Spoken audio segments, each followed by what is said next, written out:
एक गांव में दो भाई रहते हैं, उदय और संजीव। 3 साल पहले उनकी माँ ने बड़े ही प्यार से दोनों भाइयों की एक साथ शादी करवाई थी। पर जब से उनकी पत्नियां घर आई है, तब से घर की सुख शांति ही छीन गई है। उदय की पत्नी शिल्पा और संजीव की पत्नी मीनाक्षी, दोनों के बीच किसी न किसी बात पे बहस होती ही रहती है। एक दिन की बात है, कोई है घर में? कोई इस बुढ़िया को एक कप चाय पिला दो। दोनों बहू एक साथ बैठी थी, पर दोनों ने सुन के अनसुनी कर दिया। किसी के कान में मेरी बात पड़ी या नहीं? एक कप चाय पिला दे बहू। मुझे क्यों कह रहे हो? अपनी लाडली बहू को कहो, अपने मायके से भर भर के दहेज जो लाई है। हाँ, तो तेरी जैसे भिखारी खानदान से नहीं हूँ। भिखारी किसे कह रही है? तू भिखारी, तेरा पूरा खानदान भिखारी। मेरे मायके में आके देख, तेरे जैसी 10 नौकरानियां पाल के रखी है हमने। फिर भी क्या फायदा, यहाँ तो तू ही नौकरानी है। चुप करो। एक चाय क्या मांग ली, दोनों अपने अपने खानदान में चली गई। जा रही हूँ, नहीं चाहिए कोई चाय मुझे। तुम दोनों की दोनों भी कारण हो। एक चाय बनाने में तो मौत आ जाती है दोनों को। रात में दोनों भाई घर आते हैं। शिल्पा, शिल्पा, जोर की भूख लगी है, खाना दे दे। आज खाना बनाने की बारी मीनाक्षी की थी, उसी से मांग लो। मीनाक्षी, मीनाक्षी कहाँ चली गई? अम्मा जरा मीनाक्षी को बुला दो। घर की नौकरानी हूँ क्या? तेरी पत्नी है, तू बुला। एक चाय क्या मांग ली, दोनों बहुओं की नानी मर गई। खाना क्या खा खिलाएंगी ये दोनों? मीनाक्षी खांसते हुए कमरे से बाहर आई। क्या हुआ मीनाक्षी, तू ठीक तो है? क्या बोलूं, पिछले कुछ घंटों से मेरी तबीयत ठीक नहीं लग रही है, इसलिए खाना बनाने की हिम्मत नहीं हो रही है। सब झूठ बोल रही है, खाना ना बनाना पड़े इसलिए नाटक कर रही है। जिसे जो समझना है समझो, पर आज मैं खाना नहीं बनाऊंगी। तो मैं भी खाना नहीं बनाने वाली हूँ। तो सब क्या भूखे रहेंगे? दोनों की बुद्धि भ्रष्ट हो गई है क्या? तुम दोनों की जबान कट गई है क्या? बोलो अपनी पत्नियों को खाना बनाने। शिल्पा, खाना बना दो। मैं कोई खाना नहीं बनाने वाली हूँ, इससे बोलो। शिल्पा अपने कमरे में सोने चली गई। एक एक करके सब लोग अपने अपने कमरे में सोने चले गए। अरे कुछ तो लाज रखो इस बुढ़िया का, भूखे पेट कैसे रहूंगी मैं? कोई वापस नहीं आया। बूढ़ी सास नाइलाज थी। उसने अपने लिए थोड़ा सा चावल बनाया और उसमें मिर्ची मिलाकर खा ली। अगली सुबह उठते ही दोनों बहुओं का फिर से झगड़ा शुरू हो गया। जा चाय बना, चाय बनाने की बारी तेरी है। हाँ बनाती हूँ ना, जैसे कल रात तूने खाना बनाया था। सब लोग नींद से उठ जाते हैं। सुनिए जी, रोज रोज की किटकिट से मैं थक गई हूँ, आप घर का बंटवारा कर लीजिए। हाँ वही अच्छा होगा, हर सुबह इसका मुंह देखा नहीं जाता मुझसे। मुझे भी कोई शौक नहीं है तेरा मुंह देखने का। क्या? मैं कहाँ रहूंगी? उदय, चल आज ही घर का बंटवारा करते हैं। अबे कमीनो, मेरे बारे में तो सोचो, मैं कहाँ रहूंगी? सिंपल है अम्मा, एक दिन मेरे घर, एक दिन संजीव के घर। उन्होंने अपनी माँ की एक ना सुनी और घर का बंटवारा करवा दिया। अगले दिन घर के बीचों बीच एक दीवार खड़ी कर देते हैं और दोनों बहू एक एक दिन सासू माँ को अपने पास रखती है। एक दिन शिल्पा दीवार पर कान लगा के मीनाक्षी की बातें सुन रही थी। मीनाक्षी का घर।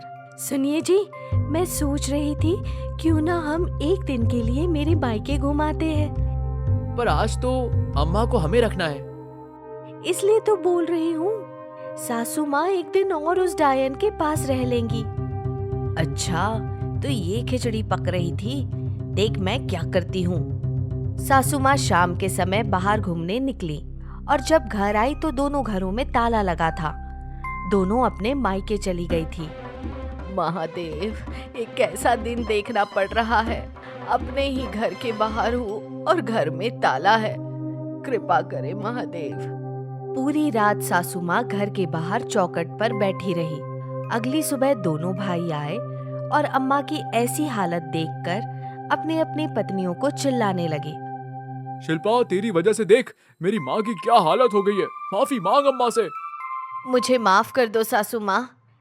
तभी संजीव घर से चाय बना के अम्मा के लिए लेके आता है। हटो यहाँ से। अम्मा, ये लो आपकी चाय, और घर में आपके लिए बहुत मिठाई लाया हूँ। चलो मेरे साथ। पागल है क्या? अम्मा हमारे साथ रहेगी। आज मेरी बारी है अम्मा को घर में रखने की। चलो अम्मा, मेरे साथ चलो। संजीव अम्मा को अपने घर ले जाता है और बहुत सेवा करने लगता है। उनके पैर दबाने लगता है। मीनाक्षी भी आती है और सासू माँ के पास बैठ जाती है। अरे बहू, ऊपर बैठ जा, नीचे क्यों बैठी है? नहीं सासू माँ, मैं आपके चरणों में ही बैठना चाहती हूँ। कुछ तो गड़बड़ है, इतना प्यार क्यों दिखा रहे हैं ये लोग? तभी उदय और शिल्पा सासू माँ के लिए खाना लेके आते हैं। हटो हटो, माँ को खाना खाने दो। अम्मा, खाने का बताओ कैसा बना है?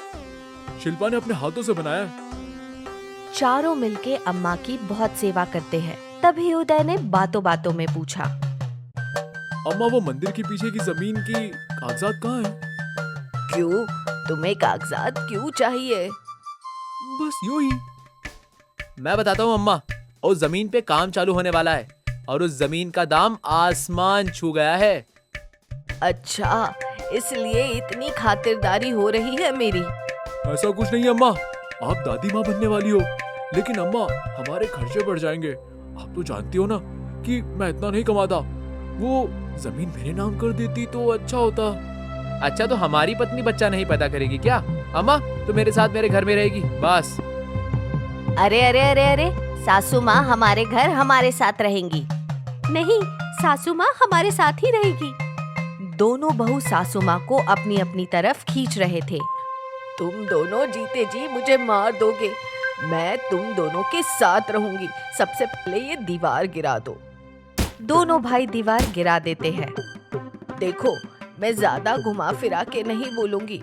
जो मेरी सेवा करेगा, मैं वो जमीन उसके नाम कर दूंगी। वैसे भी अब मेरी जिंदगी बची ही कितनी है। ये सुन के दोनों भाई दिन रात अम्मा की सेवा में जुट जाते हैं।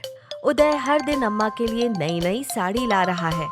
संजीव ऑफिस की छुट्टी ही अम्मा को घुमाने के लिए ले रहा है। अगले 2 महीनों तक दोनों भाइयों ने अम्मा की बहुत सेवा की। अम्मा बहुत खुश रहती थी। एक रात, धन्यवाद महादेव, आपकी वजह से अब मेरे दोनों बेटे मेरी बहुत सेवा कर रहे हैं। अब मुझे मौत भी आ जाए तो कोई गम नहीं। ये बोल के अम्मा रात में सो जाती है और अगली सुबह अम्मा की नींद खुलती ही नहीं और वो नींद में ही मर जाती है।